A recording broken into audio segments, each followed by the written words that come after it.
In today's episode, we're going to take this iced coffee container made of metal, and we're going to take my Swiss Champ Swiss Army knife, and we're going to make it into an alcohol burning field stove.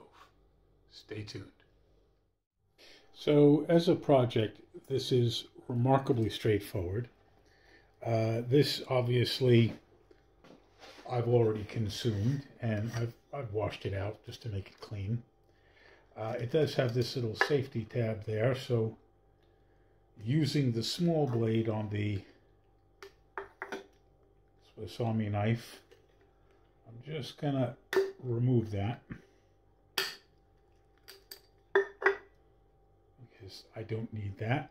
And the next thing we're gonna go for is the file, because what I need to do is make 4 little notches around the edge there, and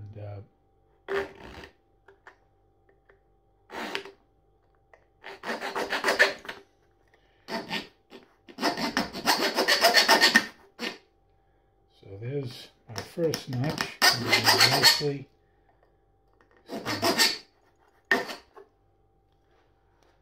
show you what we've done there. And I need to now make 3 more.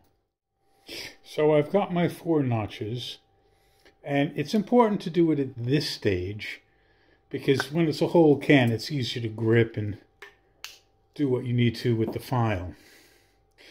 The next thing we need to do is cut the can in half.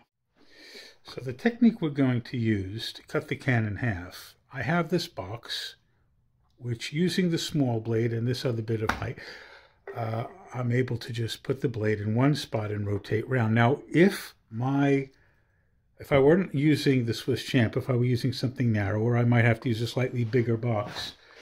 Where I'm cutting is just underneath half, but that's fine because we have the scissors and we can do some other trimming in a bit. But basically what I want to do is pressing the can down, just rotate, and I'm using the tip of the blade, which has been nicely sharpened, to score a little line around the can.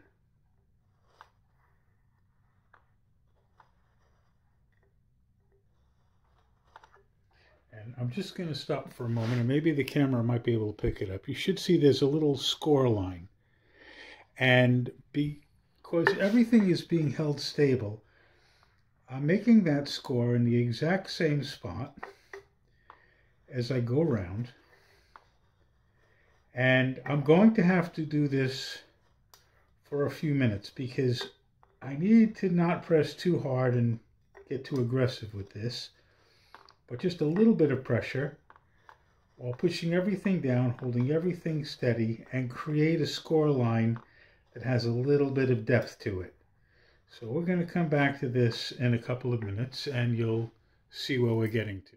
So I've been going for several minutes, and less than 5 minutes, and I've scored sufficiently deeply that it's begun to puncture in a couple of spots.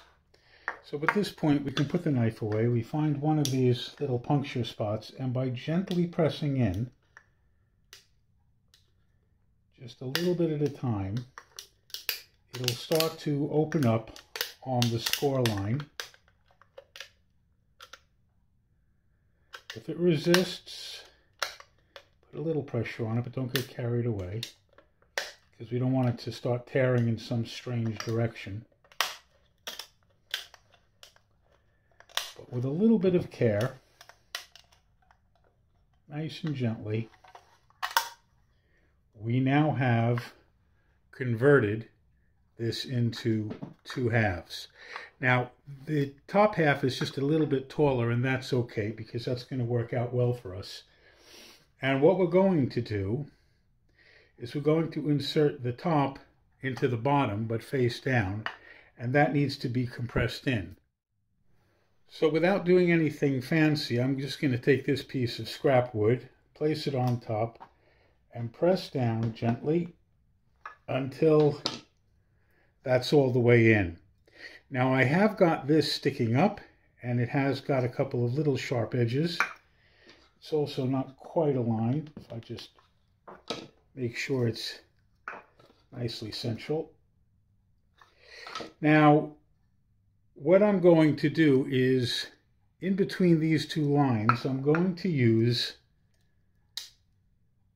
the scissors on my Swiss Champ, and I'm going to very, very carefully cut away the excess material so the outer and the inner portion align. I'm going to cut very carefully right around that edge because I need this edge here to be level.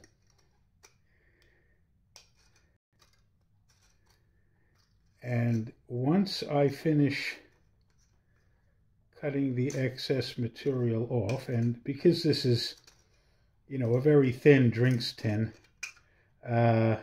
it cuts very easily. These scissors are more than adequate. It's not like you need tin snips or anything like that. Now, just a little tiny bit of a trim just there. There we go. So we'll take that scrap metal away. That's going to be binned. But now we're going to come back to using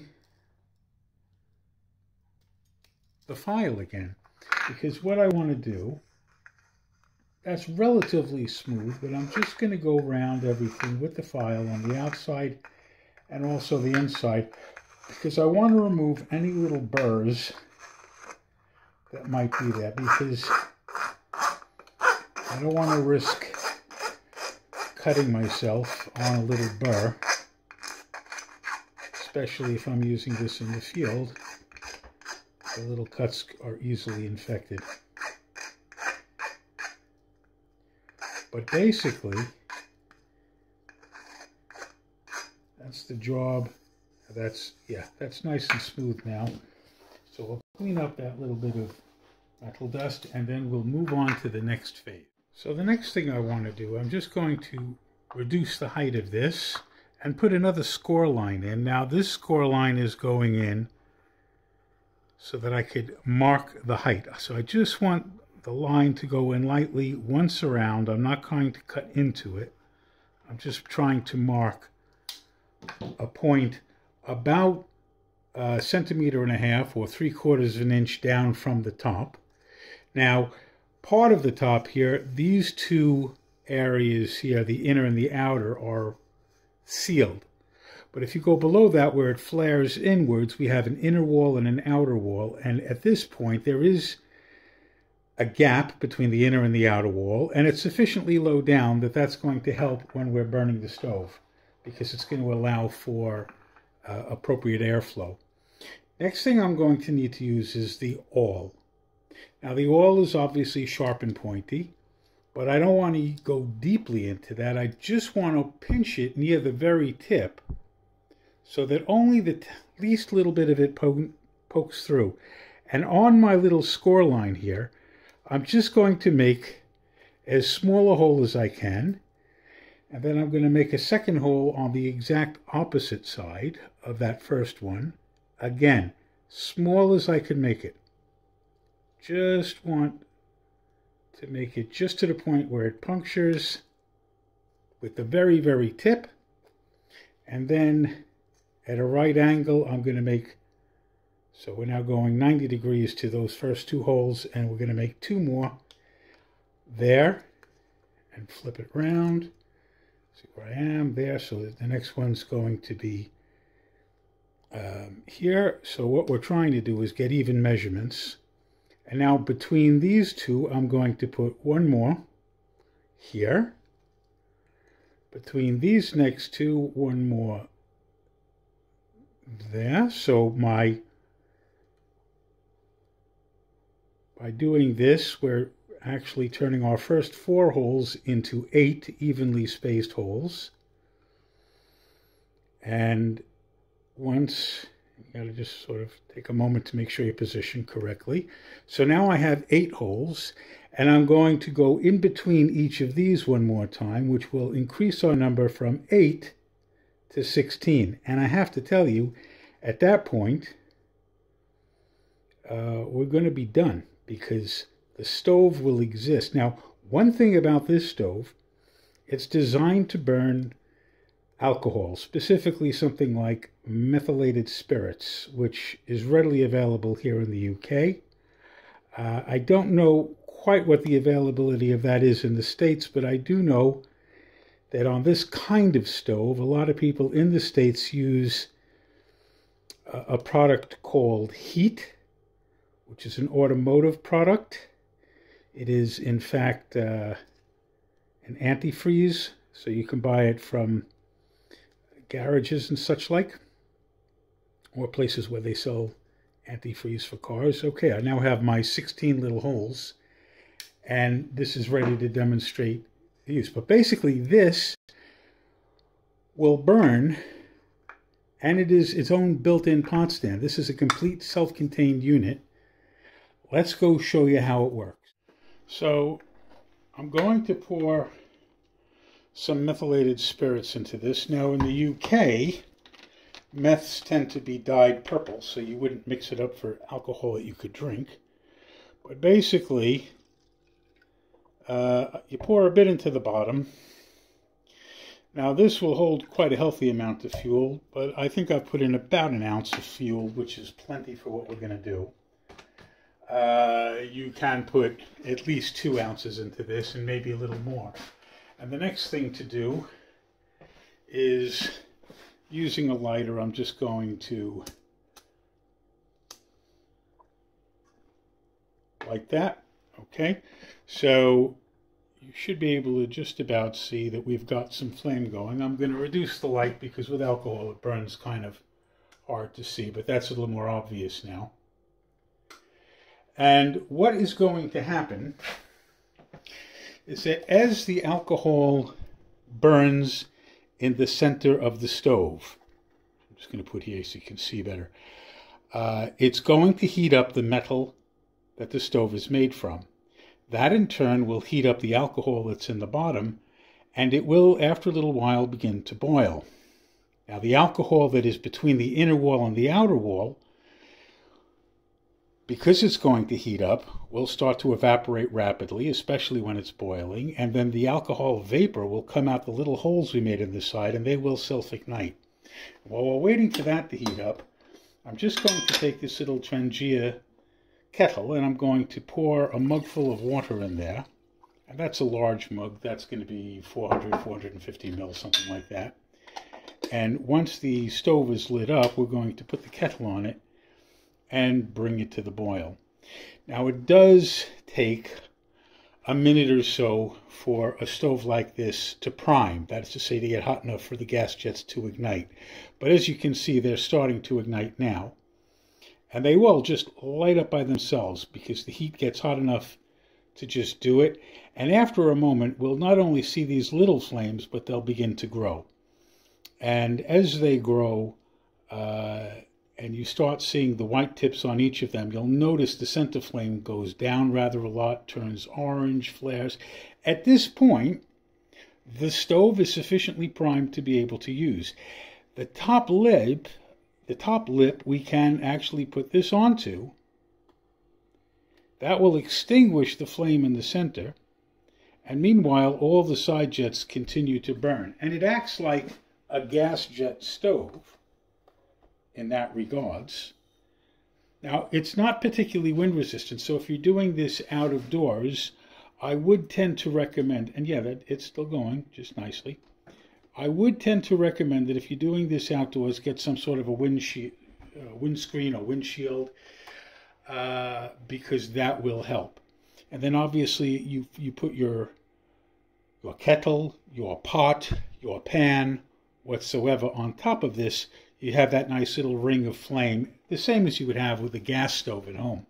Except here you're just using ordinary methylated spirits or a product like heat or similar. So you want basically an alcohol-based product where you have a lot of alcohol in it. So I wouldn't use gin or vodka, although that would potentially work. It doesn't have a high enough alcohol rating. So But this stuff, for example, is sold in a lot of DIY stores for cleaning paintbrushes and that sort of thing. It's also sold in a lot of camping stores as a fuel for alcohol burning stoves. And you can buy alcohol burning stoves commercially. But this is one that you could just make for yourself. And as you can see, it has a pretty nice ring of flame. So you have that really nice fire ring that goes all the way around and really heats things up beautifully. Generally speaking, if you're trying to boil an amount of water like this on an alcohol stove, it does take a few minutes. On average, I would say for most of these kinds of stoves, it takes about 5 minutes to bring the water to a boil.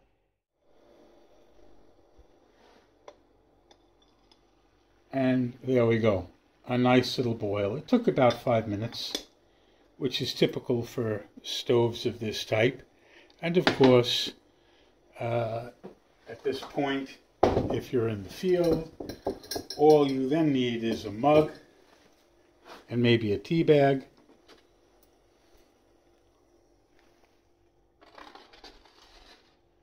And you're good to go. Obviously, the more you practice, with a stove like this, the more aware you will become of how much fuel to put into it for a given job. This particular style of stove is a little bit difficult to empty of excess fuel, so it's usually a good idea not to overload it with lots and lots of fuel, because carrying it full of fuel is a little bit awkward. In my past experience, whilst cooking food in the field, I find that 1 fluid ounce, or about 30 ml of liquid, is more than enough to actually cook a small meal or fry an egg or two. Naturally, if you're cooking a longer lasting meal, you would want to use a little bit more fuel. But I would say anywhere from 20 to 60 milliliters would be enough to use this. If you're just making a cup of tea, probably 20 ml would be sufficient, maybe 30, depending on the ambient temperature. If you are, on the other hand, cooking a meal that might take 10 or 15 minutes to cook, then 200 ml would be best. I mean, this is now burned out, so I wasn't far off with the amount of fuel that I put in there, which was in the neighborhood of the 1 ounce. However, what I will say is, this is a small, lightweight, compact, and convenient means of having a stove with you. The fuel is very inexpensive. The bottle of alcohol that I showed you a moment ago had 500 ml. So realistically, if you are using 30, 40, even 50 ml to cook a meal, you've got about 10, 12 meals that you can cook for a bottle that size. And it's only going to weigh in at about 1 pound. So this is not very heavy. It doesn't take up a lot of space. The fuel is super cheap. It's available almost everywhere. And you end up with a stove that works really, really well. It's already, the flame's gone out only a couple of moments ago, because this is such a thin metal. It's hot, it's warm to the touch. It's not super hot. I can only handle it. Obviously, while it's burning, I couldn't have handled it. To extinguish this, all I have to do is blow on it really hard. But again, there was very little fuel left in it, and it was best to leave it to just burn out. Simply because pouring this back into the bottle would be problematical with this kind of arrangement. There are other alcohol stoves which either can, the Trangia stove, for example, which you have a screw-on lid, which means you can carry it with fuel still in it. Or some other designs do allow, a zero stove, for example, will allow you to pour fuel back into your fuel bottle once it's extinguished, obviously. But as it goes, this is inexpensive, very efficient, and it's really nice. You will use this if you have one of these quite regularly. For example, quite often I'll use a twig stove when I'm camping in order to cook my food on, and I'll certainly make my dinner on that. But if in the morning I just want to make a couple of eggs and eat something fairly quickly before I shoot off, a stove like this is exactly the sort of thing that I'm looking for. Anyway, I hope you found that interesting. If you are going to have a go, remember you are dealing with flammable liquids and fire. So be real careful and experiment someplace where a spilled burning fluid isn't going to cause harm. The other thing is, well, very important to mention, if you are putting a lid on top of this, make sure you center it well so that it's stable, because if you put it on the edge, it can tip over. You tip one of these over and it's full of fuel, you might have a little bit of a problem on your hands. So I don't normally give, safety warnings, but on this occasion, I'm definitely going to give you a safety warning. I have knocked over alcohol stoves full of burning alcohol. I've resolved it, but it's a pain in the ass that you wouldn't want to go through, trust me. So make sure you're on a stable surface. Make sure you have a clear area around it in case there is a spill, and just handle with care, because potentially fire is, as we all know, quite potentially dangerous. Anyway, I hope you found this interesting, useful, and if you give it a go, let me know how you get on. Feel free to like this, feel free to share this video, and do feel free to comment and let me know if you, for example, if you made something similar. We might have a look at some other stoves if you're interested, and if you'd like to see some of the designs, let me know that too. Anyway, I hope to see you in the next one. In the meantime, have a good one.